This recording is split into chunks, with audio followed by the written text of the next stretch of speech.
Здравствуйте, самые лучшие зрители. Меня зовут Полина. У меня случилась маленькая неприятность. Я потеряла свой чехол для телефона. И от этого стали счастливее сразу несколько людей. Во-первых, тот человек, который его нашел.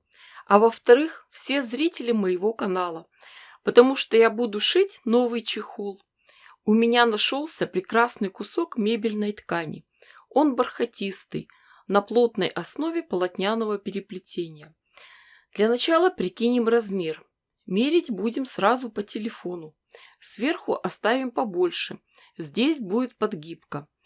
Отрежем все лишнее, учитываем припуски на швы.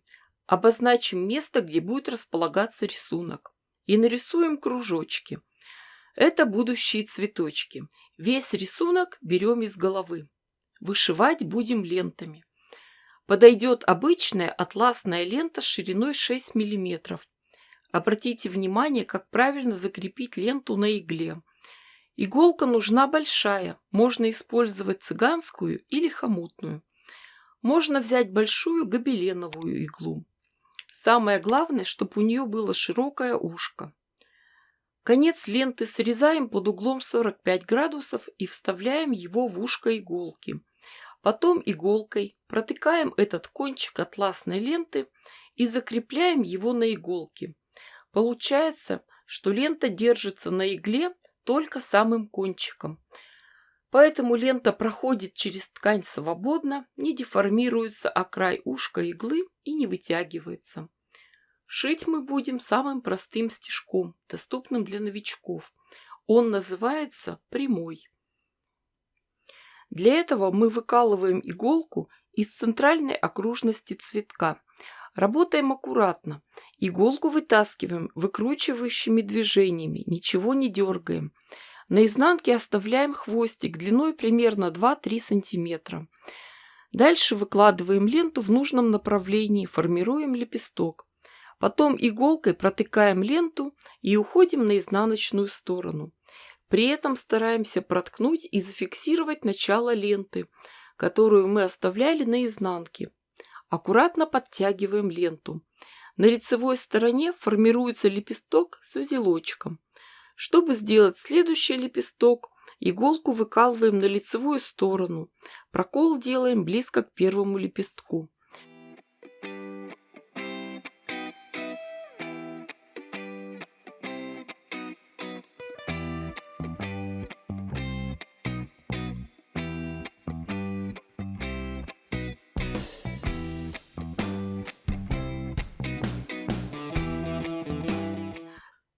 Так мы шьем лепесток за лепестком, пока не сформируем венчик цветка.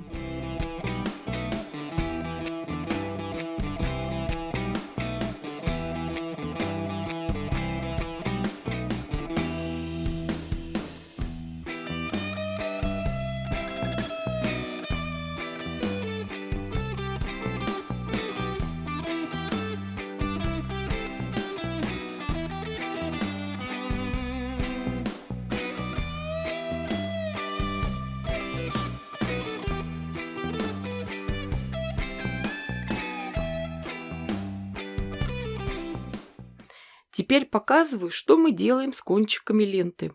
Мы их закрепляем, отрезаем, а потом опаливаем огнем. Запаиваем срезы и немного прижимаем еще горячие кончики к другим элементам.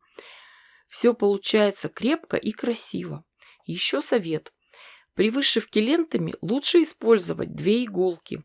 Одна с лентой, а другая с тонкой ниткой в цвет ткани. Ей мы подхватываем и фиксируем отдельные элементы. Надо помнить, что всегда найдутся шаловливые пальчики, которые захотят проверить, крепко ли вы пришили элементы. 3 цветочка мы сделали, но этого мало. Хочется заполнить узором все пространство. И мы к условным ромашкам добавим немного васильков. Возьмем в работу синий цвет.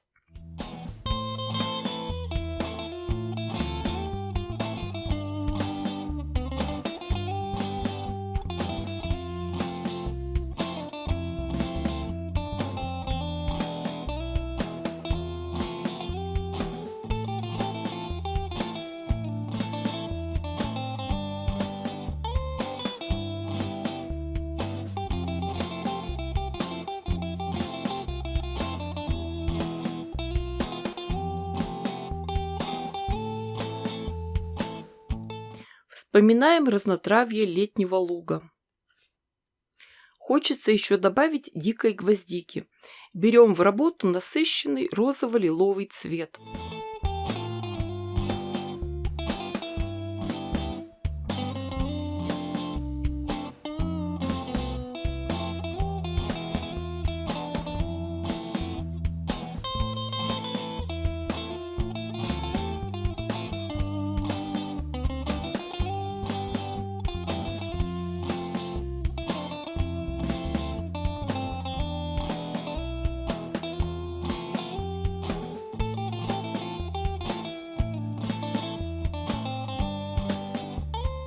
Мне как-то написали, что я использую примитивные стежки.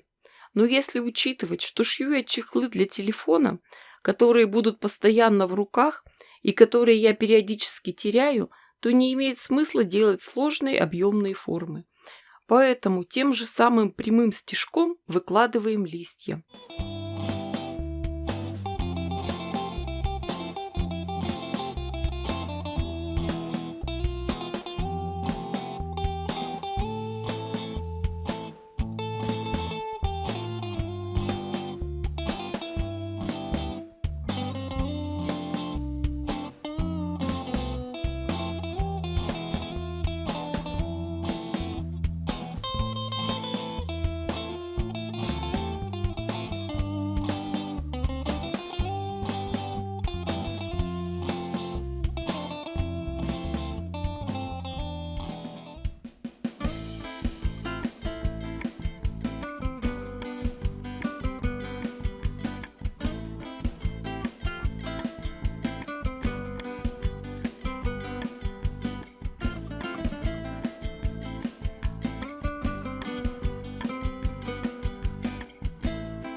Листьев делайте столько, сколько хотите.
Придадим законченный вид ромашкам, добавим серединки тычинки.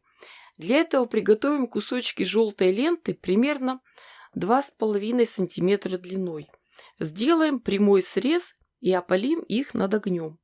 Дальше вытыкаем иголку с ниткой из середины цветка и на нее гармошкой собираем кусочек желтой ленты. Но обратите внимание, что иголку мы втыкаем в край ленты зигзагом от одного края к другому. Затем подтягиваем ленту и формируем этот элемент.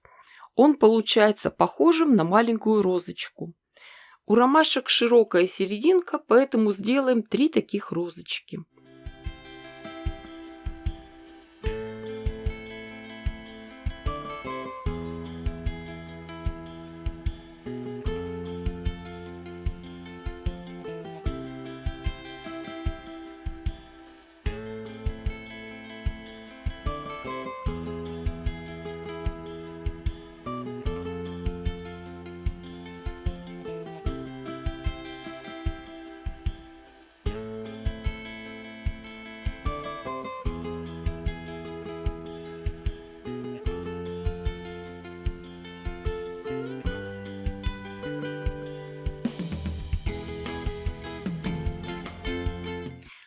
Очень красиво в вышивке лентами смотрятся бисер и мелкие бусины.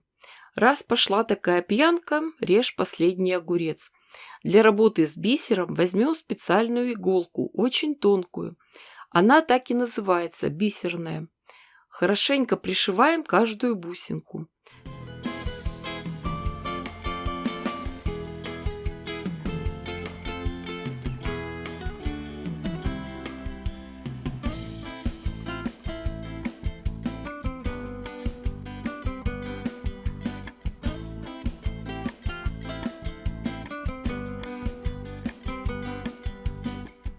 Когда все готово, складываем заготовку вдоль пополам и прошиваем сначала иголкой с ниткой.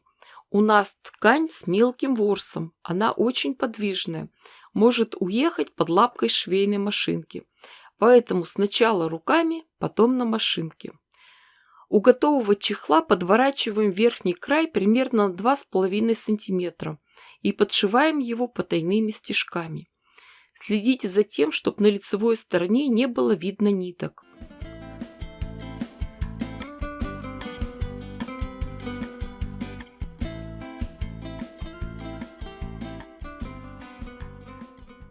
Выворачиваем готовый чехол. По верхнему краю, по бокам сделаем по 2 небольших разреза. Для завязок приготовим 2 отрезка ленты длиной чуть больше 50 см. Дальнейшая задача. С помощью резинковдевателя продеваем ленты в кулиску. Обратите внимание на направление работы. В результате надо, чтобы оба конца одной ленты выходили на одну сторону. Концы связываем узлом и опаливаем огнем. Если есть какие-то красивые крупные бусины, то можно их использовать. Застежка получается гениальная в своей простоте. Стоит только взять чехол за завязки и потянуть, как он закрывается. Стоит только ослабить завязки, и содержимое легко вытащить. Я обычно ношу такой чехол на руке. Просовываю кисть в петли завязки и так хожу. У нас на работе одна женщина постоянно рассказывала про вред излучения от сотовых телефонов. Чтобы с ней не спорить, придумала такой чехол. Тем более, что не на всей одежде есть карманы.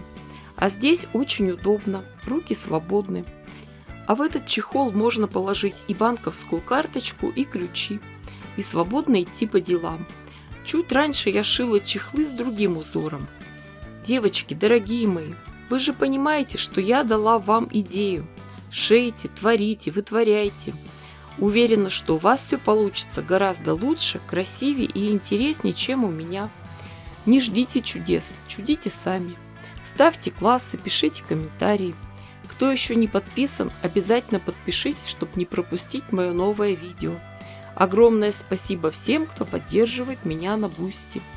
С вами была Полина. Всем пока-пока и до скорых встреч!